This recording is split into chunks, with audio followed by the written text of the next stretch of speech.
And it is currently January 10th, 2012, and this is Day 9 Daily 398, Part 2, where we started off looking at some just sort of general basics of the shift in Zerg vs. Protoss early game towards a lot of aggression fast from different points and different kinds of attack. Things from the air, things from the ground, generally a lot of Zealot Void Ray or Zealot Warp Prism. There's other variants that can go on, but... Oh, here's another big one. Getting a Warp Prism really quickly with sentries in it, and then dropping it into his main, force fielding the front, and then just suddenly warping in a whole bunch of units. Really, really effective kind of play. It's all designed to throw Zerg off before Zerg can really catch his bearings. In this game, what we're going to look at is RSVP do exactly that sort of opening. But I want to focus on RSVP's link from the early game to the mid game. In particular, we're going to see that RSVP goes for one of my absolute favorite unit compositions in the whole wide world, Zealot Archon. This game was actually, screw it, I'm just going to tell you a little bit about my process when I try to create one of these dailies. What generally happens is all the time I'll have a couple of topics floating in my head that I'm just interested in general.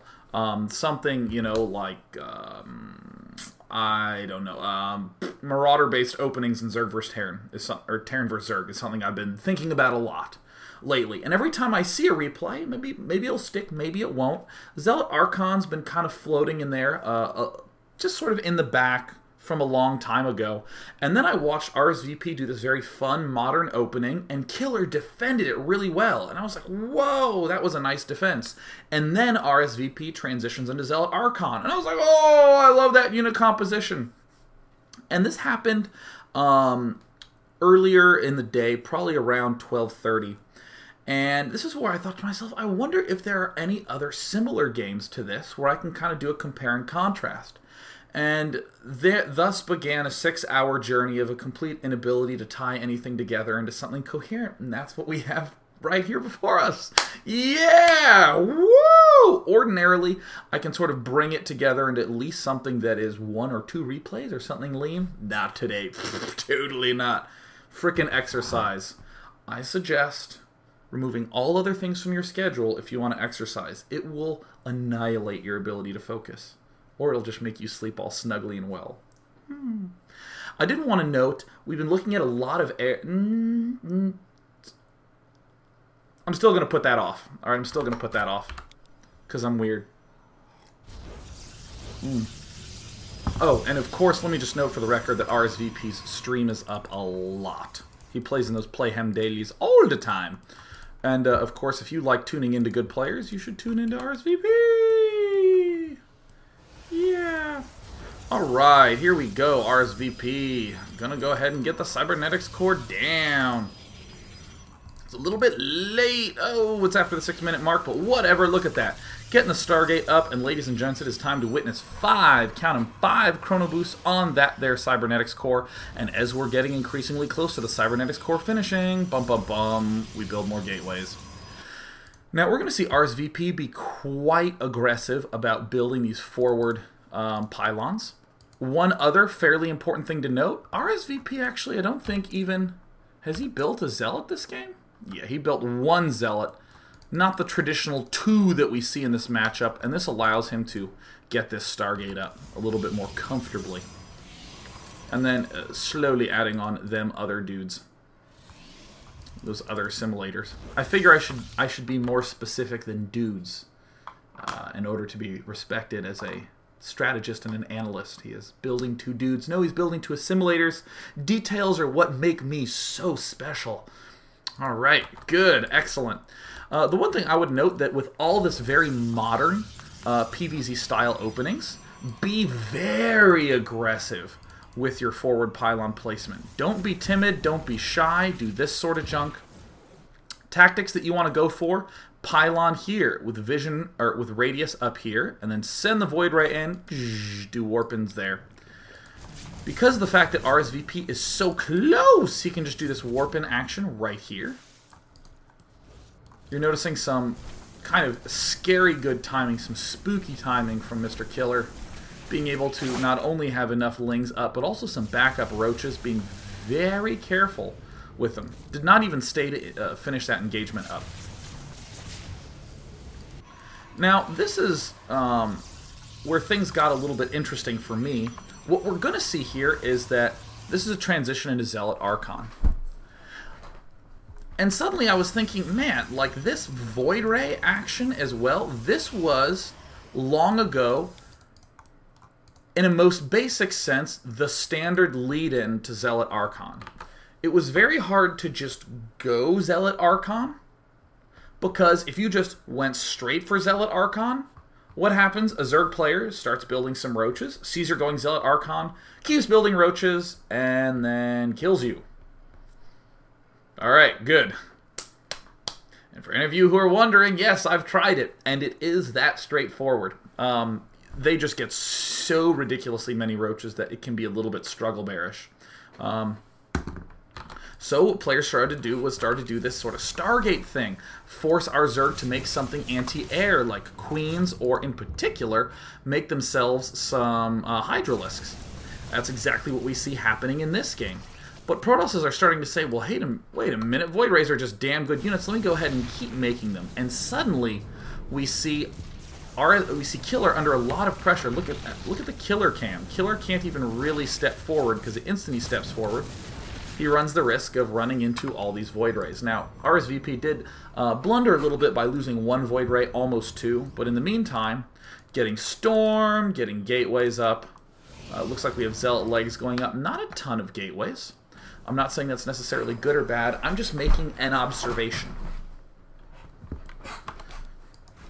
Just making that one fun, friendly observation. Now, I want to pause for a moment and ask, why would someone go for Zealot Archon? Why would anyone go for that sort of style of transition? The biggest answer is mobility. It's a really fast mix. Archons are stupid good against Zerg. They do a ton of damage, and they do an area effect, and they attack pretty quickly.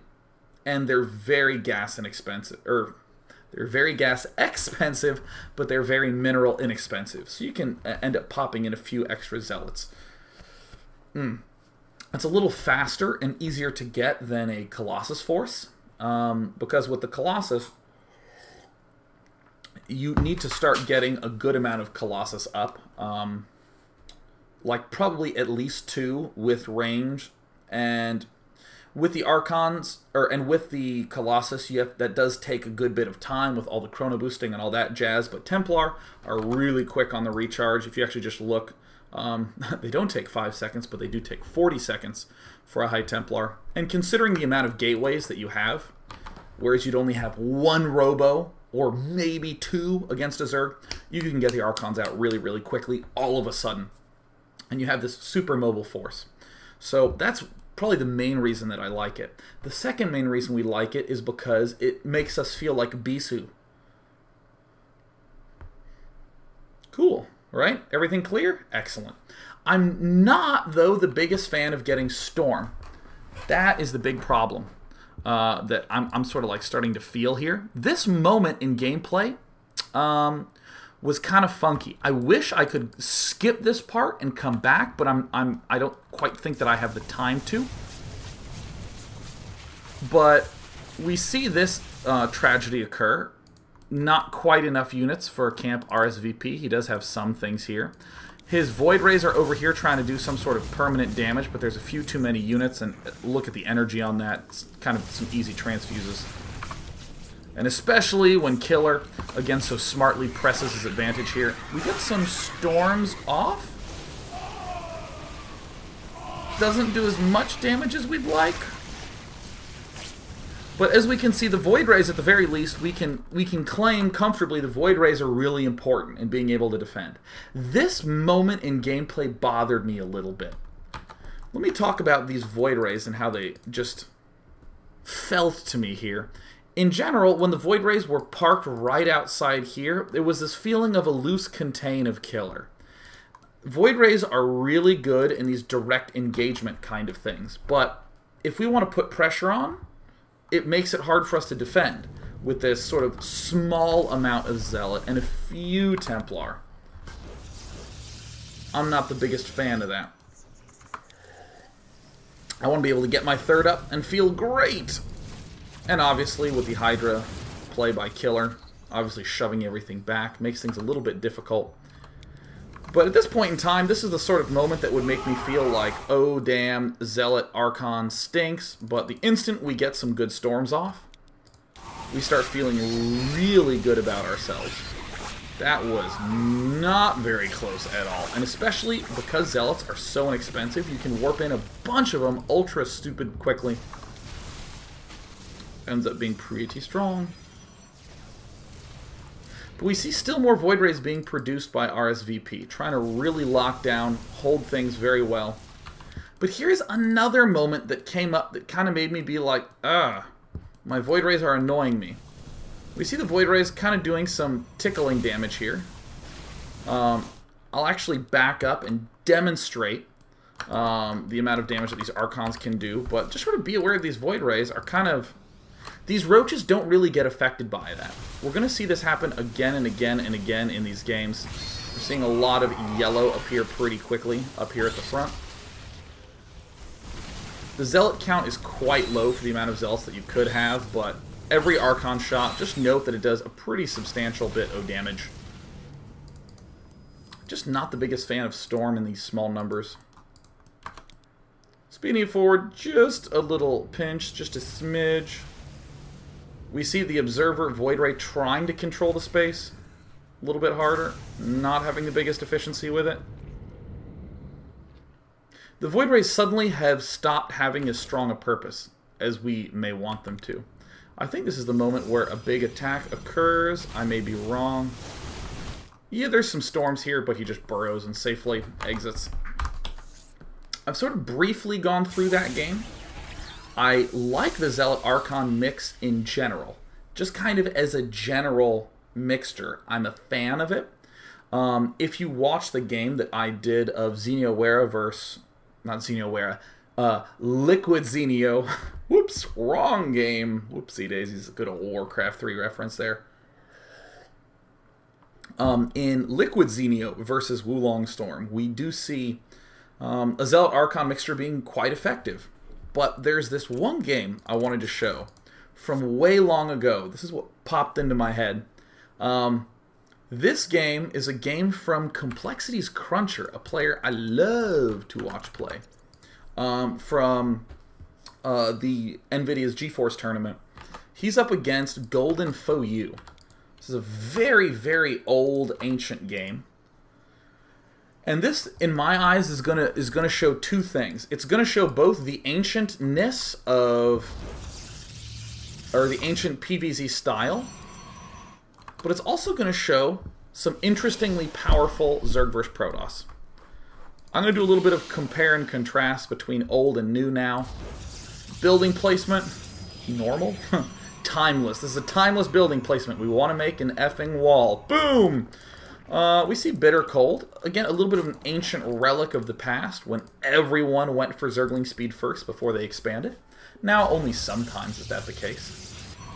We will see Cannon, Nexus, and then Gateway. Excellent. That's very typical. Building another pylon. More recently, players are comfortable building this pylon before building this gateway, or even sometimes building this pylon before this cannon. They will go forward, or they will go pylon, forge, nexus, pylon, cannon, then gateway. As a result, we tend to see this pylon here more often than at the backside. And I actually think that those details are more important. Players just love their probes a little bit harder. It looks like Cruncher loves queuing him up too. Bam! Other than that, we're going to see Bitter Cold open somewhat expectantly, expanding to this backside. So here comes up a couple of things that we're going to see. One is that Cruncher is going to go for Zealot and then follow it up with a Sentry.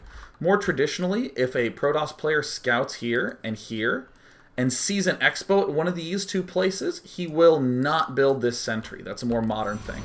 In the times of old, it used to always be Sentry. You always get a Sentry no matter what. Because what if he Banelings? Well, if he builds 3 hatches quickly, he can't banelings.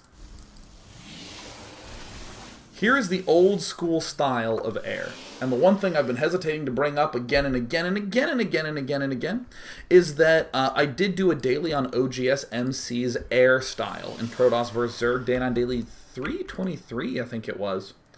And that's an excellent reference for just more ways to go air. Air is an opening. And I still think that some of those ideas are quite effective. But we see Cruncher here just going straight for Phoenixes and Void Rays, the usual shenanigans. He gets this really fast Twilight Council. I think he could slow that down. He's getting it for a +2 upgrade really quickly. But I'm going to show you something that is so extreme. Alright, get ready. For the record, this was played in June or July. June or July of 2011. Oh, usual harassment. Pretty fun stuff. The Phoenix has been phased out in favor of the Void Ray nowadays, which it seems so compelling when you see it in action, because the Void Rays are so good in those direct fights. But I'll point out that the Phoenixes are very fast. If for some reason something like this happens, Queens get slightly out of position, the Graviton Beam is another way of saying, boom, you get punished. Shazam. Now, ladies and gentlemen, I present you with old school. I present you with old school. Oh, 1, 2, 3, 4, 5, 6, 7, 8, 9. Is he done yet? No. Well, there's a 10th one. Excellent. All right. Hold on. Here it comes. Oh, 10, 11, Templar Archives. We're getting +2 as well. And 13, 14 ends up coming down in a second. Come on. Come on. There's 13, 14. Good, good, good. Now, I will actually note something that I think is pretty critical. 10 gateways I don't think is actually overkill for Zealot Archon. It's that cheap. I don't think it's that overkill. There's an additional reason why I don't think that's that many gateways, which is aggression. You have this mobile force, you're fast, you're ninja with Zealots and Archons, but you're dying a lot with all your units, so you don't have to build pylons. Pylons are one of the most ridiculously expensive units in the game. And let me also note that if we divide the number of gateways by the number of pylons supporting them, we still have a very high number. I think it's about 2. I think there's 14 pylons supported by 2. Or 14 gateways supported by 2 pylons. Oh no, there's 15. Let me count. Oh no, I see. There were 15, but he kills one because he has 14 back home. Cool. Now, again, let me just say, I don't think 10 gateways total would be overkill. I don't think 10 gateways would be overkill. Timing on the +2, pretty important. I think we could have cleaned this build up a little bit by getting this +1 much earlier, getting this Twilight Council slightly later. But let's just describe what's gone on thus far. We have some resources lost. They're largely Overlords, a couple Queens. Bitter Cold appears to be crushing. Crushing. He doesn't quite have +1, but he does have a lot of units. He has the good chunk of Hydralisk. He has a good chunk of Roaches. He has 20 and 20. Here come 3 Archons. We're going to have 4 pop up in a moment. There's the 4th one. And I want you to note that even with all these, all of these gateways, we actually only have 3 that aren't producing. Because again, this composition, Zealots and Archons, is so cheap. It is so cheap that you can actually support an absurd amount of gateways. Or as dKiLLeR would say, an insert amount of gateways. Cool. Neato. Neato. Neato. Now, with a composition like this against that,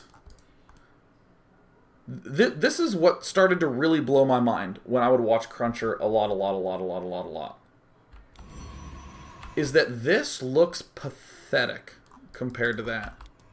But the fact is, this is something that I looked at probably, I don't know, 15, 20 times today. The way this battle panned out, I don't think that the organization was too good from our Zerg, as we see most of the Roaches are in the back, most of the Hydras are in the front. In terms of the Zealots, we see the Archons are pretty far behind. The Sentry's in a good spot.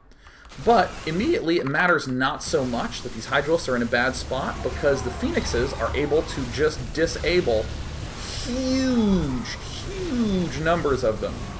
Ridiculous numbers of them. And in the course of this battle, despite having a ton of roach reinforcement, the Archons just do so much damage that Cruncher is able to actually get somewhat of an upper hand and drive this back. In the unit station, what did we have before? Well, we did have, it was about 20 Hydras and 20 Roaches. And here we had, it was actually 14 Zealots and 4 Archons. However, the Zealots replenish so quickly that we're back to more than we started the battle with. More than we started the battle with. This does help quite a bit that he lost basically every single Overlord that he had. But suddenly, remember these tactics that I was talking about as like the early game aggressive tactics? Now all of a sudden, because we have this army that's essentially forcing all the Roaches to be together in one bunch, we can begin to do this jank again. This is pretty cool. He doesn't have +3 attack yet. He actually probably could if he was chrono boosting more actively.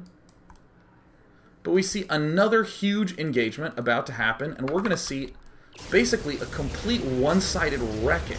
I never quite realized how important the Phoenixes were for this. To be able to just nibble off tiny bits of this army. And of course we have these Zealot Warpins wreaking havoc to the side. And suddenly we're even in food, and we're just looking as scary as ever. And this attack, in the grand scheme of things, came pretty darn quickly. And Zealots are not going to be so good without the huge number of Archons supporting, and vice versa. But I want to point out a couple of things. In terms of direct engagements, Protoss was way far on Zerg's side of the map. In terms of overall econ, I'm going to say we can probably cut out some of these gateways.